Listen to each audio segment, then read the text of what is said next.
السلام عليكم ورحمة الله وبركاته. ازيكم حبايب قلبي؟ عاملين ايه؟ اهلا بكم في مطبخ انس. اللهم صل وسلم على سيدنا محمد وعلى اله واصحابه اجمعين. ازيكم حبايب؟ عاملين ايه؟ وحشتني كتير. النهارده بقى هنعمل وصفة جبارة جبارة جبارة. هنعمل القرنبيط. طبعا بما ان الاسعار غليت وكل حاجة تقريبا غليت، كل حاجة زادت الضعف والضعفين. هنعمل النهاردة وصفة موفرة جدا جدا جدا، وهتستخدمي نص قرنبيطة بس. طبعا انا كنت جايبة القرنبيطة دي ب15 جنيه، هتستخدمي نصها يعني ب7.5 معايا.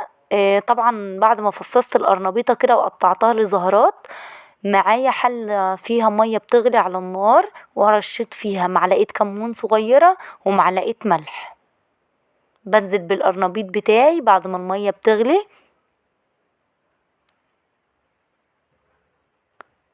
زي ما انتوا شايفين كده. طبعا الشمس جاية في التصوير وجاية في الحلة كمان. اللهم صل وسلم على سيدنا محمد وعلى آله وأصحابه أجمعين. طبعا نزلت بالقرنبيط بتاعي في الحلة كده زي ما انتوا شايفين، وبعد ما برد معايا وهرسته بالمعلقة. طبعا ما هرستوش في الكبة ولا الهاند بلندر ولا اي حاجة خالص، هرسته بالمعلقة بس بس بس زي ما انتوا شايفين. لان هو قطع قدامكم صغيرة خالص، واسيبه يبرد تماما تماما تماما. ما استخدمش القرنبيط سخن في الوصفة دي علشان البيض ما يستويش معايا وانا بستخدمه.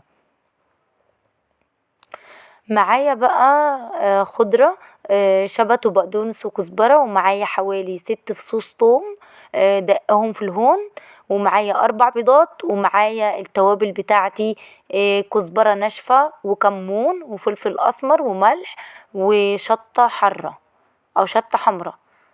طبعا لو مش حابة تحطي شطة حراقة ممكن تضيفي رشة بابريكا. بنزل بالخضرة بتاعتي اللي هي الشبت والبقدونس والكزبرة.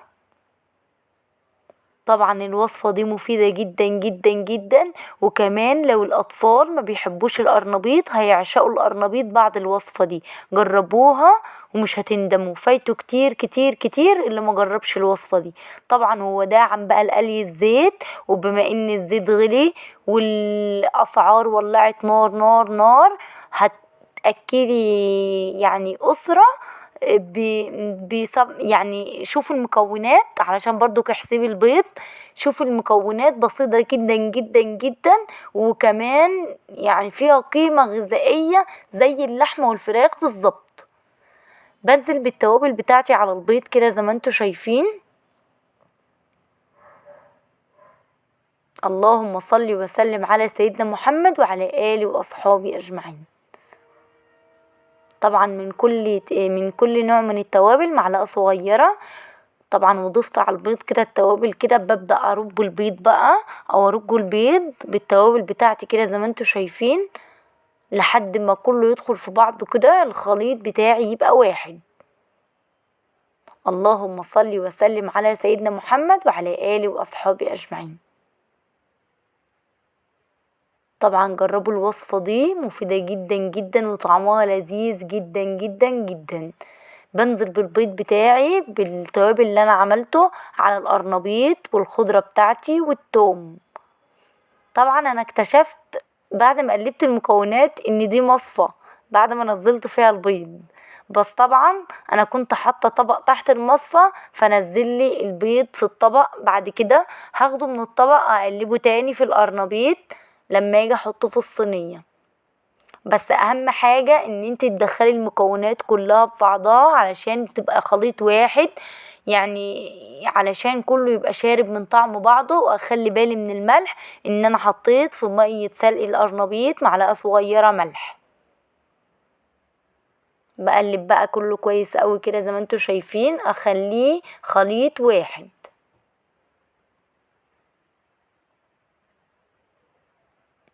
بعد ما قلبت الخليط بتاعي، معايا صينية بايركس كده زي ما انتوا شايفين، دهناها دهنة من الزيت بسيطة خالص خالص خالص.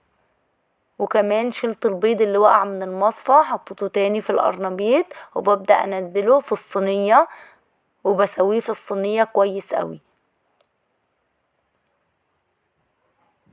طبعا بفرد الخليط بتاعي في قلب الصينية زي ما انتوا شايفين كده. عاوزة تدلعي اولادك بقى والاطفال ياكلوها اكنها مكرونة بشاميل، ضيفي رشة جبنة موتزاريلا على الوش او رشة جبنة شيدر على الوش، هتبقى تحفة تحفة تحفة وفي منتهى الجمال.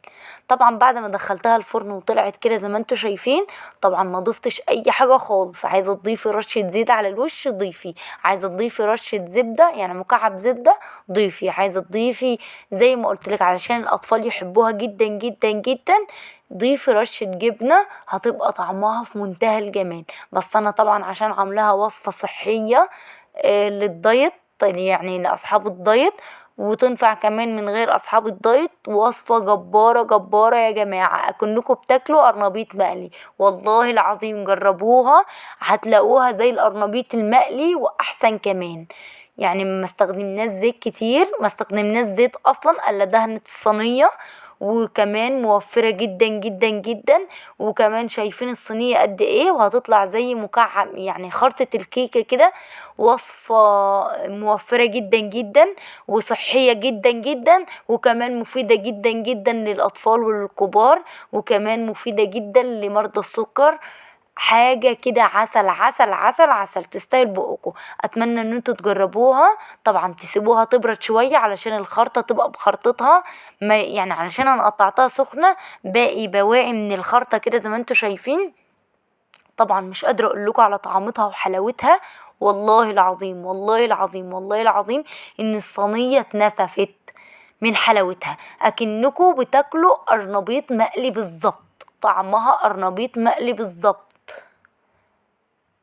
ولا استخدمت زيت كتير ولا استخدمت دقيق ولا حاجة تقلي. يعني الدقيق انت ما بتيجي تقليه بتحطيه الاول في عجينة اللي هي الدقيق والنشا ومش عارفة ايه واللبن، انما دي ما استخدمتيش اي حاجة الا قرنبيط وبيض. شايفين الجمال والحلاوة، شايفين التحفة. بجد فايته كتير اللي ما جربش الوصفة دي.